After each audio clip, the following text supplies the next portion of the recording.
Hope you all are fine and best of luck for your upcoming journey. Nucleus একাডেমীৰ পৰা মই মনমতে বাইদেৱে তোমালোকক শুভেচ্ছা জনাইছোঁ। যে প্ৰত্যেকৰে জীৱনত এটা সপোন থাকে।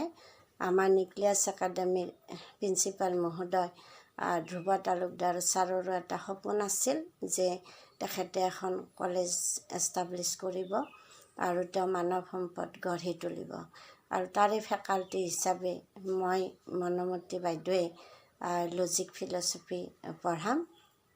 তোমালোকক মোৰ ফালৰ পৰা আন্তৰিক শুভেচ্ছা জ্ঞাপন কৰিছোঁ। তোমালোকে মেট্ৰিক পৰীক্ষাত শিক্ষাৰ্থীৰে উত্তীৰ্ণ হৈছা আৰু এখন নতুন সপোন নতুন আশালৈ গঢ়ি উঠা কলেজখনত তোমালোকে নাম ভৰ্তি কৰিছা। তোমালোকৰ ভৱিষ্যত জীৱন উজ্জ্বল হওক। তোমালোকেও এটা নতুন আশা নতুন সপোন এটা লৈ তোমালোকে ভৱিষ্যত গঢ়াৰ সপোন দেখিছা আৰু মোৰ ফালৰ পৰা সম্পূৰ্ণৰূপে তোমালোকলৈ আশীৰ্বাদ থাকিল। তোমালোকৰ যাতে নিজা যিবিলাক এইম তোমালোকৰ যি আশা আকাংক্ষা সকলোবোৰ পূৰণ হ'ব। এতিয়া যে তোমালোকে যিহেতু মেট্ৰিকত যিবিলাক কোৰ্চ তোমালোকে পাইছিলা সেই কোৰ্চবিলাকৰ পৰা অলপ কলেজ লেভেলৰ কোৰ্চবিলাক ডিফাৰেণ্ট আছে আৰু তোমালোকে বিভিন্ন ধৰণৰ এতিয়া বিষয় পঢ়িবলৈ পাবা। নিজা চইচ মতে পঢ়িব পাৰিবা। সেইটো এটা তোমালোকৰ কাৰণে সুবিধাজনক কথা। আৰু তাৰে ভিতৰত লজিক এণ্ড ফিলচফি অৰ্থাৎ তৰ্ক বিজ্ঞান আৰু দৰ্শন খুব ইম্পৰ্টেণ্ট ছাবজেক্ট। এইটো এণ্ড ইণ্টাৰেষ্টিঙো। গতিকে তোমালোকে কিয় ইণ্টাৰেষ্টিং আৰু কিয় গুৰুত্বপূৰ্ণ সেইটো তোমালোকে জানিব লাগিব। সেইকাৰণে তোমালোকক মই লজিক এণ্ড ফিলচফি তৰ্ক বিজ্ঞান আৰু দৰ্শন সম্পৰ্কত কিছু আভা দিম।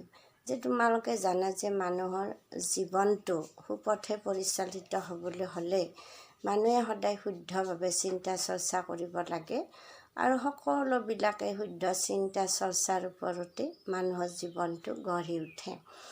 সেইকাৰণে যে আমাৰ লজিক এণ্ড ফিলচফি এই বিষয়টোৱে আমাৰ জীৱনটো কেনেদৰে শুদ্ধভাৱে পৰিচালিত আমি কৰিব পাৰোঁ তাৰ কাৰণে আমাক নলেজটো দিয়ে, জ্ঞানটো দিয়ে। যে এই লজিক এণ্ড ফিলচফি বিষয়টো অন্য বিষয়তকৈ বহুতেই ডিফাৰেঞ্চ।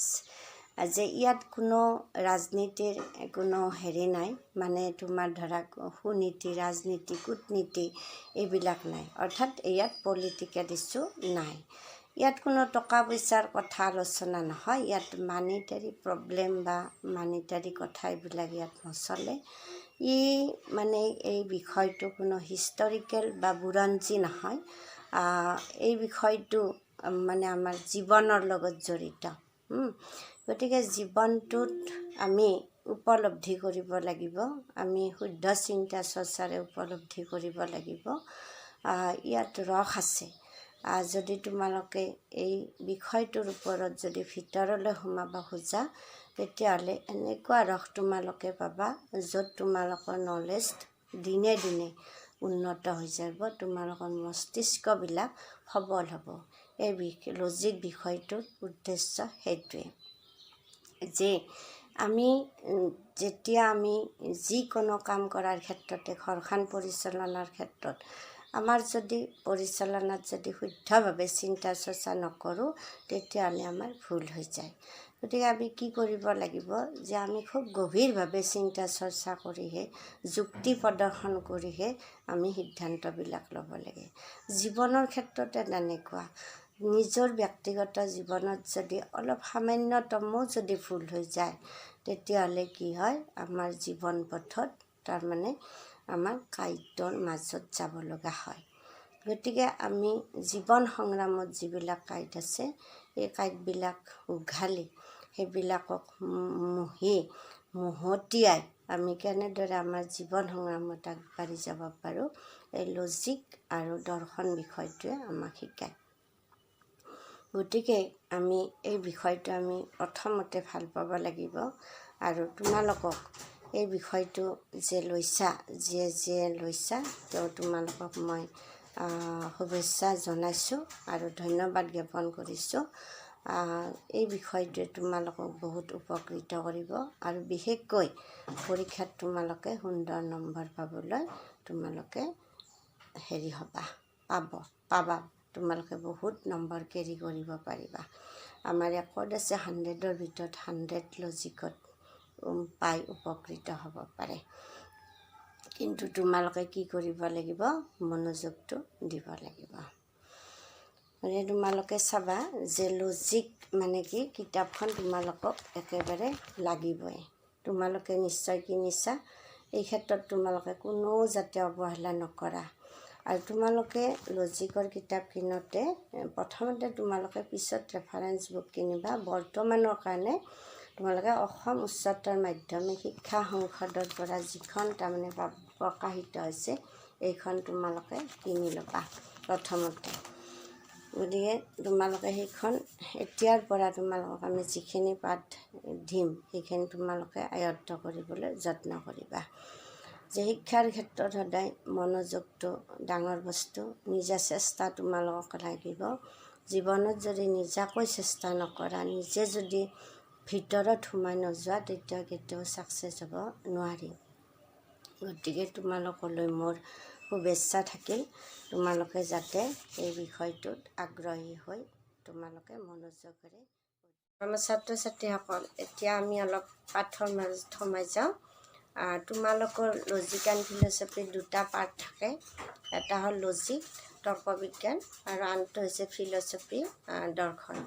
তোমালোকক মই লজিক পাৰ্ট তৰ্ক বিজ্ঞান অংশখিনি শিকাম। আৰু তাত আমাৰ লজিকত আমাৰ যিখিনি সূচীপত্ৰ বিষয়বস্তু, আমাৰ তাত হেৰিটা খণ্ড আছে, 4ৰ্থ খণ্ডলৈকে আছে। প্ৰথম খণ্ডত আছে তৰ্ক বিজ্ঞান, দ্বিতীয় খণ্ডত পদ, বচন, সাধাৰণ বাক্য, বচনলৈ পৰিৱৰ্তন, পদৰ ব্যপ্ততা, বচনৰ আধুনিক শ্ৰেণী বিভাজন। তৃতীয় খণ্ডত আছে অনুমান, নিৰপেক্ষ ন্যায়। চতুৰ্থ খণ্ডত আছে প্ৰতীকাত্মক তৰ্ক বিজ্ঞান। এইখিনি হ'ল আমাৰ তৰ্ক বিজ্ঞানৰ অন্তৰ্ভুক্ত বিষয়বস্তু। একেবাৰে সহজ, তোমালোকে অতি সোনকালে আয়ত্ত কৰিব পাৰিবা। এতিয়া কথা হ'ল যে আমি সকলোৱে জানো যে মানুহ বুদ্ধিবৃত্তি সম্পন্ন প্ৰাণী, আৰু এই বুদ্ধিবৃত্তি গুণটোৱে মানুহক অন্যান্য জীৱৰ পৰা পৃথক কৰে। আৰু বুদ্ধিবৃত্তি থকা বাবেই আমি চিন্তা চৰ্চা কৰিব পাৰোঁ। কিন্তু কথা হ'ল তথাপিও এই জীৱশ্ৰেষ্ঠ মানৱে কেতিয়াবা ভুল কৰে। মানুহৰ জীৱনত বহুতেই ভুল হয়। গতিকে এই ভুলবিলাক আমি কেনেকৈ শুদ্ধ কৰিম? যে তৰ্ক বিজ্ঞানে শুদ্ধ চিন্তা হোৱাৰ উদ্দেশ্যে কিছুমান বিধি বিধান নীতি নিয়ম প্ৰৱৰ্তন কৰে। আৰু এই নীতি নিয়মবিলাক যদি আমি পালন কৰিব পাৰোঁ, তেতিয়াহ'লে আমাৰ চিন্তাবিলাক শুদ্ধ হয়। আৰু যেতিয়া আমি শুদ্ধ চিন্তাৰ মাধ্যমেৰে যথাৰ্থ জ্ঞানত উপনীত হ'ব পাৰোঁ, আৰু তেতিয়া আমাৰ কি হয়, সত্য উপলব্ধি হয়। আৰু সত্য উপলব্ধিয়ে হ'ল মানুহৰ জ্ঞান অন্বেষণৰ চৰম লক্ষ্য। আৰু তৰ্ক বিজ্ঞানৰ মূল আদৰ্শই হৈছে সত্য উপলব্ধি। তোমালোকে মনত ৰাখিবা, এইটো খুবেই ইম্পৰ্টেঞ্চ কথা যে আমি সত্যহে উপলব্ধি কৰিব লাগে। আৰু আমাক জীৱনত যেতিয়ালৈকে আমি সত্যত উপনীত হ'ব নোৱাৰোঁ, তেতিয়ালৈকে আমি আচল প্ৰকৃত মানুহ হিচাপে আমি পৰিগণিত হ'ব নোৱাৰোঁ। গতিকে তৰ্ক বিজ্ঞানে আমাক প্ৰকৃত মানুহ গঢ়াৰ কাৰণে আমাক নলেজটো দিয়ে, জ্ঞানটো দিয়ে। তৰ্ক বিজ্ঞান এনেকুৱা এটা বিজ্ঞান যি এইটো এটা মানসিক জ্ঞান। গতিকে আমি সকলোবোৰ চিন্তা চৰ্চা যদি সদায় শুদ্ধভাৱে কৰিবলৈ চেষ্টা কৰোঁ, তেতিয়াহ'লে এইটো এটা ব্যায়ামত পৰিণত হ'ব। আমি তেতিয়া কোনোদিনেই বিপদত নপৰিম। গতিকে তৰ্ক বিজ্ঞান কিমান ইম্পৰ্টেঞ্চ এইটো বিষয়টো তোমালোকে নিশ্চয় বুজি পাইছা। আৰু পৃথিৱীত যিমানবিলাক বিজ্ঞান আছে, এইবিলাক কলা বিজ্ঞানেই হওক বা তোমাৰ বিজ্ঞানেই হওক, এই আটাইবিলাক কিহৰ ওপৰত নিৰ্ভৰ কৰে? তৰ্ক বিজ্ঞান লজিক এণ্ড ফিলচফিৰ ওপৰত। কাৰণ মানুহে যদি জীৱনটোকেই বুজি নাপায়, জীৱনটোকে যদি উপলব্ধি কৰিব নোৱাৰে, জীৱনটো কি সেই কথাখিনি যদি বুজি নাপায়, তেতিয়াহ'লে মানুহে কেতিয়াও সত্যত উপনীত হ'ব নোৱাৰে। যে খাই থকাই মানুহৰ জীৱনৰ উদ্দেশ্য নহয়, আমাৰ একোটা জন্মৰ আদৰ্শ, আমাৰ উদ্দেশ্য আছে। আৰু সেই উদ্দেশ্যত আমি যদি এই খন্তেকীয়া জীৱনটোত যদি তোমাৰ মোৰ নাম ৰাখি থৈ যাব নোৱাৰোঁ, তেতিয়াহ'লে আমাৰ জন্ম লাভ কৰাৰ কোনো সাৰ্থকতাই নাথাকে। গতিকে তৰ্ক বিজ্ঞান আৰু দৰ্শন খুব ইম্পৰ্টেঞ্চ। আমি আত্ম উপলব্ধি কৰিব লাগিব, নিজকে আত্ম উপলব্ধি, সেল্ফ ৰিয়েলাইজেশ্যন, সেইটো যদি নাথাকে তেতিয়াহ'লে আমি কেতিয়াও লক্ষ্যত উপনীত হ'ব নোৱাৰিম। সেইটো এটা খুব গুৰুত্বপূৰ্ণ কথা। গতিকে আমাৰ এই মই যিখিনি কথা ক'লোঁ যে তৰ্ক বিজ্ঞাননো কি বা তৰ্ক বিজ্ঞানৰ মূল আদৰ্শনো কি, আদৰ্শটো তোমালোকে একেবাৰে মন কৰিবলগীয়া কথা যে তৰ্ক বিজ্ঞানৰ মূল আদৰ্শ কি বুলি যদি আমাক সোধে, তেতিয়াহ'লে আমি কি ক'ম যে তৰ্ক বিজ্ঞানৰ মূল আদৰ্শ হৈছে সত্যতা। The ideal of logic is truth. Self ৰিয়েলাইজেশ্যনটো চবতকৈ ডাঙৰ কথা। নিজক যেতিয়া ৰিয়েলাইজেশ্যন কৰিবা, তেতিয়া জীৱনৰ উত্তৰবিলাক তুমি পাবা। গতিকে logic is the most important and interesting subject. তো man is a rational animal.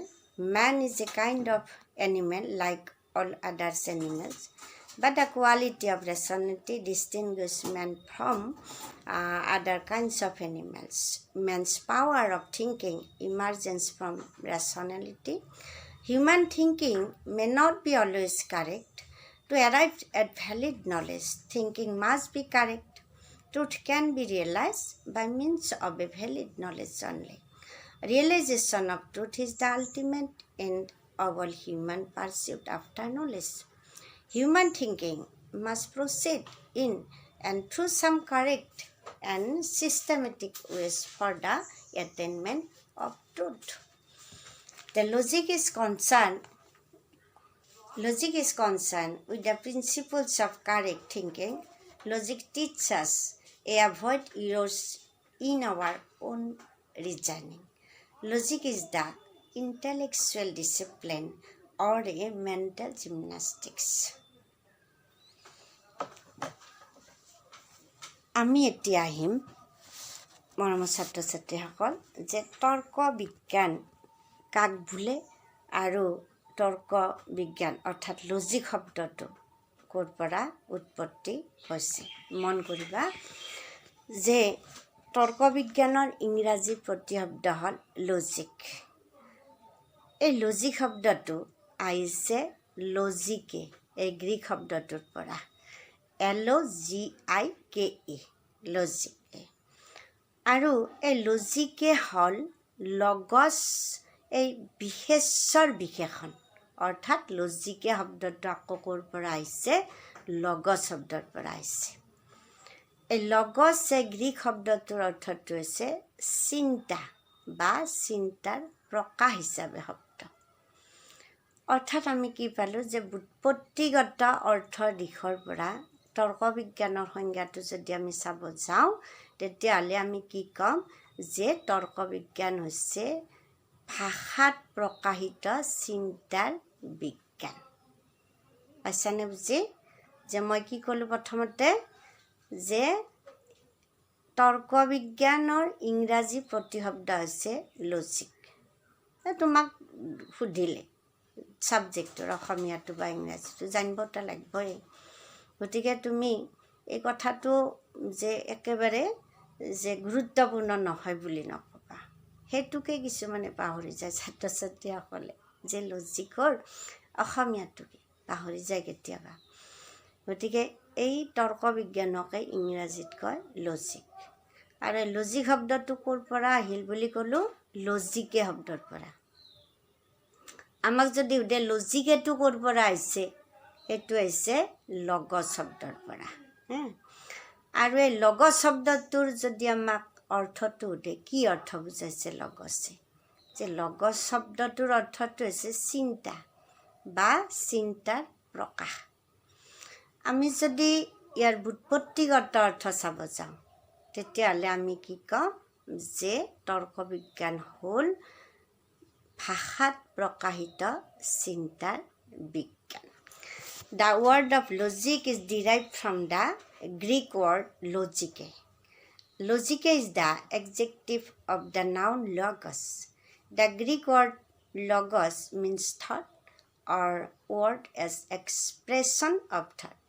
Hence, etymological, the definition of logic. Logic is the science of thought as expressed in language.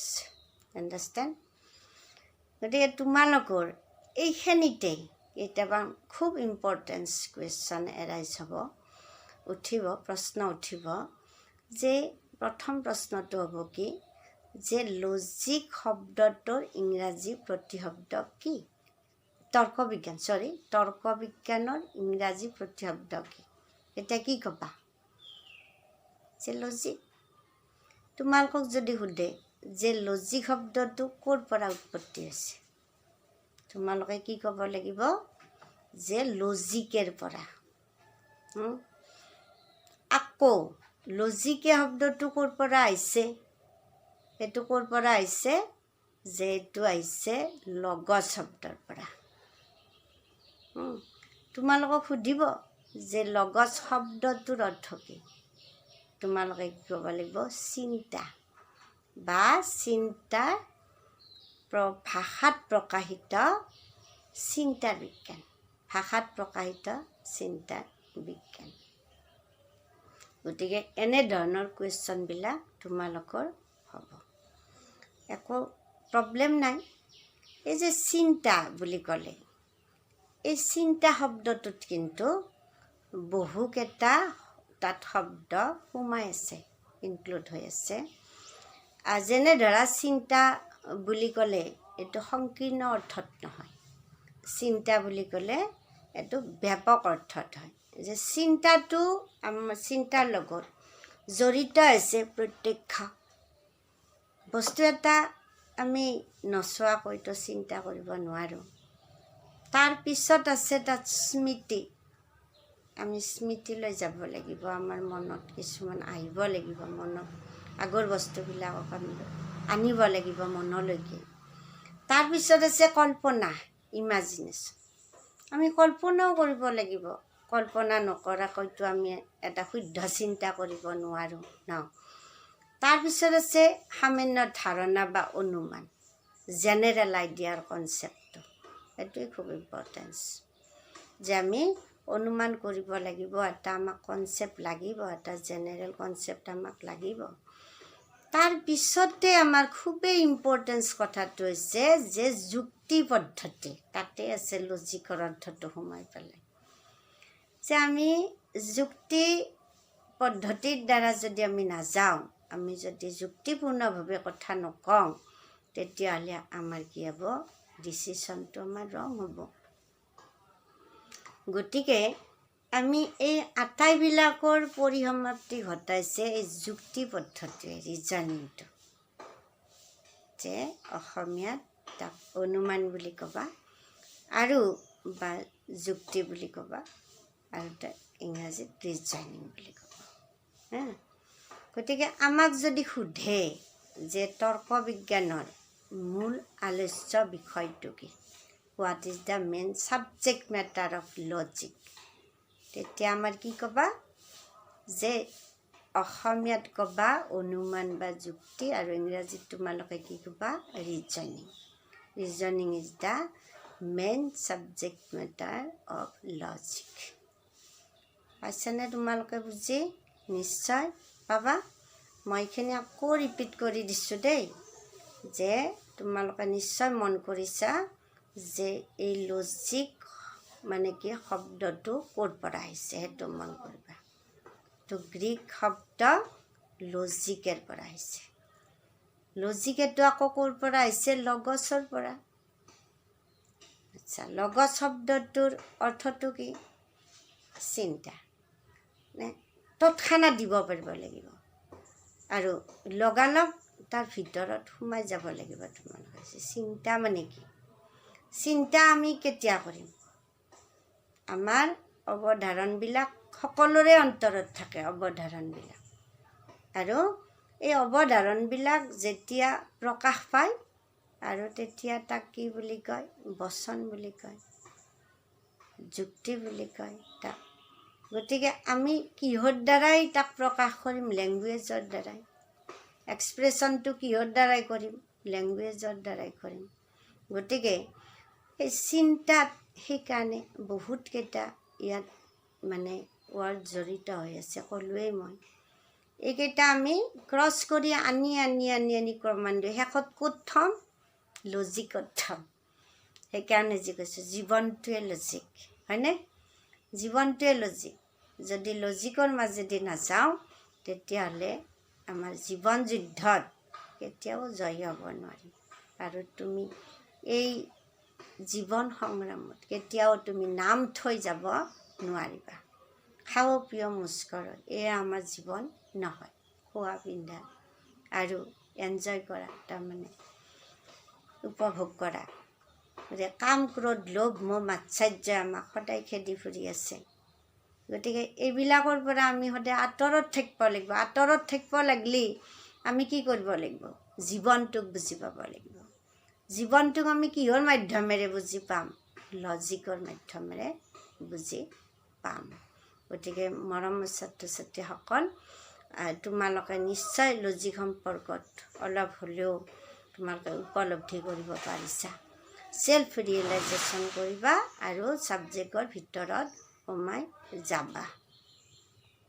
এতিয়া আমি যিখিনি কথা ক'লোঁ এইখিনিৰ পৰা নিশ্চয় এটা অনুমান আমি কৰিব পাৰিছোঁ যে শেষত যে আমি পালোঁ যে তৰ্ক বিজ্ঞানৰ মূল আলোচ্য বিষয়টো কি? অনুমান, ৰিজনিং। গতিকে আমি কি ক'ম এতিয়া? যে তৰ্ক বিজ্ঞানক সাধাৰণতে অনুমানৰ বিজ্ঞান বুলি কোৱা হয়। এতিয়া লগালগ প্ৰশ্ন আহিল যে বিজ্ঞাননো কি? তেতিয়া আমি কি ক'ম? যে প্ৰকৃতিৰ কোনো এটা নিৰ্দিষ্ট বিভাগ সম্পৰ্কে সুসংবদ্ধ, তাৰপিছত সাধাৰণ, যুক্তিনিষ্ঠ, প্ৰমাণিক, শৃংখলাবদ্ধ জ্ঞানকে কি বুলি কয়? বিজ্ঞান বুলি কয়। যে বিজ্ঞানৰ প্ৰতিটো ডিপাৰ্টমেণ্ট থাকে, নিৰ্দিষ্ট বিভাগ থাকে, আৰু এই বিভাগটো সম্পৰ্কে বিজ্ঞানে সদায় নিৰ্দিষ্ট বিভাগটো সম্পৰ্কে সেইটো পাহৰি নাযাবা যে স্পেচিয়েল পাৰ্টিকুলাৰ ডিপাৰ্টমেণ্ট থাকে, আৰু সেই পাৰ্টিকুলাৰ ডিপাৰ্টমেণ্ট সম্পৰ্কে কি কৰে? খৰচি মাৰি আলোচনা কৰে। যেনে ধৰা পদাৰ্থ বিজ্ঞানত পদাৰ্থ সম্পৰ্কে, উদ্ভিদ বিজ্ঞানত উদ্ভিদ সম্পৰ্কে, তাৰপিছত মনোবিজ্ঞানত মন সম্পৰ্কে আলোচনা কৰে। গতিকে তৰ্ক বিজ্ঞানৰো এক প্ৰকাৰ বিজ্ঞান। তৰ্ক বিজ্ঞানতো কি কৰা হয়? অনুমান সম্পৰ্কে এটা শৃংখলাবদ্ধ, সুসংহত, প্ৰামাণিক, যুক্তিপূৰ্ণভাৱে আলোচনা কৰা হয়। গতিকে তৰ্ক বিজ্ঞানো কিহৰ বিজ্ঞান? তৰ্ক বিজ্ঞান হৈছে অনুমানৰ বিজ্ঞান। A science is a systematic body of knowledge relating to a particular department of nature. For example, physics, botany, psychology, etc. are science. The whole nature is divided into different departments for its study. A science confines its investigation to a particular department. Scientific knowledge is a general knowledge of the facts belonging to the department. গতিকে তোমালোকে science কি নিশ্চয় উপলব্ধি কৰিছা। এতিয়া কথাটো হ'ল যে ৰিজনিং কি? এইটো অৰ্থাৎ অনুমান কি? যে অনুমান কি বুলি ক'লে আমি কি কৰিম যে অনুমানটো হৈছে এটা মানসিক প্ৰক্ৰিয়া অৰ্থাৎ যি মানসিক প্ৰক্ৰিয়াৰ জৰিয়তে আমি জ্ঞাত সত্যৰ ভিত্তিত অজ্ঞাত নতুন সত্যত উপনীত হ'ব পাৰোঁ সেইটোকে কোৱা হয় অনুমান কি কৈছোঁ আমি যে এইটো এটা মানে মানসিক প্ৰক্ৰিয়া mental process of passing from something known to something unknown. So reasoning when expressed in language, it is called an argument.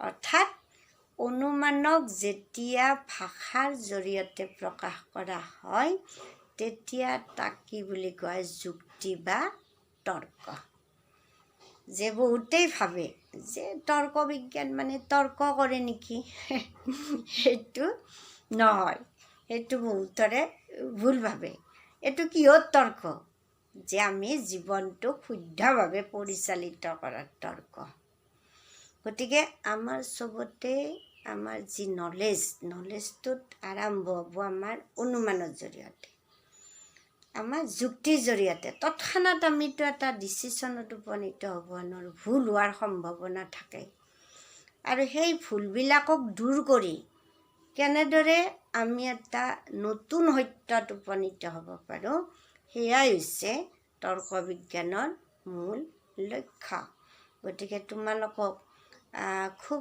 Important question এইবিলাক হ'ব পাৰে যে অনুমান কি হোৱাট ইজ ৰিজনিং খুবেই ইম্পৰ্টেঞ্চ গতিকে আমাক যদি সোধে অনুমান কি তেতিয়া কি ক'ম আমি যে অনুমান হৈছে এক প্ৰকাৰ মানসিক প্ৰক্ৰিয়া যি প্ৰক্ৰিয়াৰ জৰিয়তে আমি কি কৰিব পাৰোঁ জ্ঞাত সত্যৰ ভিত্তিত অজ্ঞাত নতুন সত্যত উপনীত হ'ব পাৰোঁ সেইটোৱে হৈছে অনুমান So, reasoning is a mental process of passing from something known to something unknown.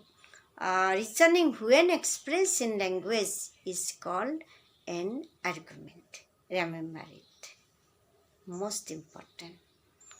এতিয়া আহিল আমাৰ কিহলৈকে যে অনুমানক কেই প্ৰকাৰত ভাগ কৰিব পাৰি অনুমানক দুই প্ৰকাৰত ভাগ কৰিব পাৰি নিগমন অনুমান আৰু কি আগমন অনুমান যে ডিডাক্টিভ এণ্ড ইণ্ডাক্টিভ লজিক যে reasoning may be divided into two deductive and inductive যে তোমালোকৰ এতিয়া এইচএছৰ ফাৰ্ষ্ট ইয়াৰত তোমালোকে কোনখন পঢ়িব লাগিব যে ডিডাক্টিভ লজিক নিগমন অনুমান আৰু ছেকেণ্ড ইয়াৰত তোমালোকে পঢ়িব লাগিব আগমনখন গতিকে ডিডাক্টিভ বা নিগমন অনুমান কি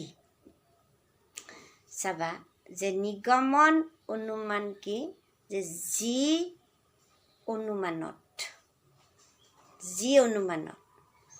সাৰ্বিক সম্বন্ধৰ জ্ঞানৰ ভিত্তিত বিশেষ সম্বন্ধৰ জ্ঞানত উপনীত হোৱা যায় তাকে কি বুলি কয় নিগমন অনুমান তোমালোকে এটা এক্সাম্পল কৈ দিলে নিশ্চয় বুজি পাবা ধৰা সকলো মানুহ হয় মৰণশীল